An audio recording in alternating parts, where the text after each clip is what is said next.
Welcome to the Beyond the Diagnosis podcast. I'm your host, Dr. Kylie Burton. If you have been told that your blood work is normal, yet you feel awful, well, this is the place for you, because whether you have a diagnosis or not, I'm going to teach you how to turn those normal labs into real answers, healing, and hope. So grab your blood work. Come join me. Here we go. I know I'm going to share with you something unique today, because the way I read the CBC is completely different than a lot of people, unless you've been around me for a while. Okay, to make our life easier, we're going to focus first and foremost on these red blood cell counts. So we have the red blood cell count, we have the hemoglobin, the hematocrit, mean corpuscular volume. I can't remember what MCH is for or MCHC, but they're mean corpuscular, mean corpuscular hemoglobin, or something like that. So all 6 of these markers, are all about red blood cells. So based off of this range, if you see anything low within any of those ranges, you're going to think iron. Red blood cell count all the way down to MCHC. All 6 of these markers, if any of them are low, indicate a need for iron. Now, here's the thing. When it comes to iron with the low status, and then what I'm going to tell you with the high status in just a second, but this is not definitive. And I will go to battles with doctors who are like, well, there was no need to run an iron panel because the CBC didn't tell me anything to do it. One, they're using the wrong ranges because they're using the normal ranges, not these condensed functional ranges. And 2, the CBC lies, especially when it comes to iron and then the B vitamin status. Now, this low iron status, let's focus on what iron is good for in the body real quick. Iron is required to take oxygen to every single cell in the body. So if they have low iron status in any way, shape, or form, you got to get iron in the body first. Here's what I do first. Always first focus on diet. But when it comes to iron treatment, then I like to add in some supplementation. And the 2 sources I like best are, Hemivite Plus. This is an Apex Energetics supplement. And then the other one is Ferro Food. So you can simply add those in. I prefer to go with this one because when you add in iron supplementation, it can be harsh on the GI tract. The next step is IV therapy. There are clinics scattered around that do IV therapy. Now, here's the clinical pearl. Anything that's high in any of this stuff is going to be B vitamins. Now, this is most people will say, well, they need to eat more B vitamins. I don't necessarily agree with that. People consume B vitamins in very high amounts naturally. What they need is they need help to metabolizing this. Okay. So the way I explain this to patients is the B vitamins that you eat is not the form that your body needs them in. It has to go through this process called methylation. All that means is that you're going to eat B vitamins. Your body needs to convert them into the usable form of B vitamins. That's what we're seeing right here. Is B vitamin methylation. And then the supplement I use for that is a supplement called MORS, MORS, from Systemic Formulas. That's my primary supplement carrier, is Systemic Formulas. MORS is such a hot commodity. It's been out of stock for a little while now. Praying it gets back in. But I tell people, like, yeah, you can take your methylated B vitamins, but let's get you more so that your body has the ingredients it needs to take the B vitamins you're already eating and use them more efficiently. Now, clinical pearl number 5 trillion. You're going to see combinations. You're going to see some markers that are like here on the 45-year-old female, she's like a 13.1. This one's going to be 42. This one's going to be 91. This one's going to be 26.8. And this one will be, you hardly ever see that one out. Or you could also have Okay, so you're going to have combinations of elevated, combinations of normal, combinations of low. The more you have outside of the range in one direction, the worse the problem is. Okay, so I will almost always give, if there's any indication of low iron, I will almost always include Hemivite Plus. To add that to Moore's. But Moore's is usually always in my first, to part of the program. I just want to make sure they're using their B vitamins efficiently. So when people ask you, well, how many labs do you want to see? You say, I want to see them all. If you were sick 10 years, I want to see labs from 10 years ago.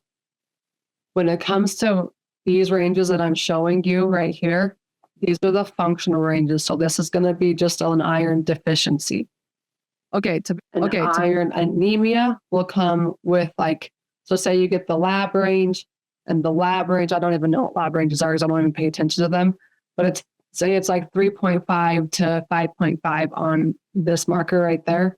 And the iron status is like 2.6. That would be a big time problem. You're most likely going to indicate or diagnose an iron anemia based off an iron panel. All right, guys, that's the boring stuff when it comes to the CBC. This is the funnest stuff. These 5 markers, 5 of them, are within what we call a differential. These 5 markers you need to have. So make sure it's in the CBC you order, and patients are getting ordered the CBC with differential, with diff is what they call it. So we have at the very top, we have the white blood cell count. That range, the functional range, is going to be between 5 and 8. Anything less than 5 or greater than 8 is an infection. This is not definitive. You will see a white blood cell count that's like 5.8. To get down into the differential, and it is beautiful in my words. When the differential is off, it is beautiful. When it's perfect, it's like, wow, dang. So always, always, always look into the differential markers, even if that's a pretty number. It's not definitive. So we have these 5 markers called neutrophils, lymphocytes, monocytes, eosinophils, and basophils. Focus on these 3.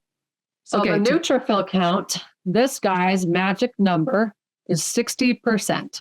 You want to see him at 60% or less. If it's above 60%, we're fighting a bacterial infection. This can be a replacement for your CO test with fungal. Bacterial infections look like chronic diarrhea, chronic constipation, fibromyalgia, chronic joint pain, indigestion. I even saw the worst bacterial infection I ever saw was frozen shoulder syndrome. It was crazy. Now I put CFO with the fungal component because anytime I see a bacterial infection, I'm always going to treat fungal at the same time. So bacterial infections, fungal infections, they go hand in hand. There's no way to determine a fungal infection based off this. But because there are co-infections and they are so popular, very rarely will you just treat one infection. 95% of the time, you're going to treat multiple. So bacterial, just know in your mind, fungal. Now, what do I do for that? Like I said, my favorite supplement line is systemic formulas. So they have 2 supplements called Bactrex, which is fighting bacterial, and then FungDX, which is fighting the fungal component. They have capsule and liquid form. So if someone doesn't want to digest or have to swallow pills, you can take the liquid form and topically apply it over their small intestine where that bacterial infection tends to sit. We're good with neutrophils. It's above 60%. We're thinking bacterial. We're thinking fungal. The lymphocytes. This magic number is 30%. If you see a number above 30%, we're going to think virus. No, this is not a COVID test. There are thousands of viruses out there. This is just going to tell us that, hey, our body's fighting some have viruses or virus. I can't tell you what, I can't tell you how many, but it's there.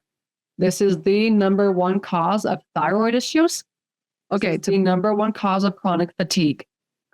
So if it's above 30%, we're thinking virus. My go-to for that is a supplement called Vivi. Okay, to VI.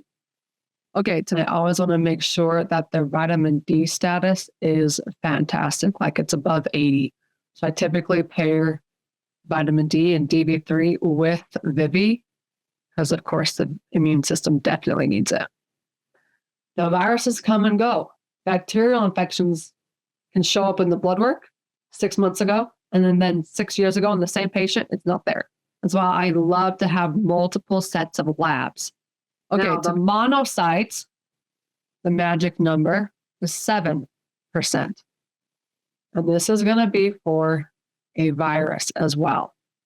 Okay, so anything above 7%, think virus.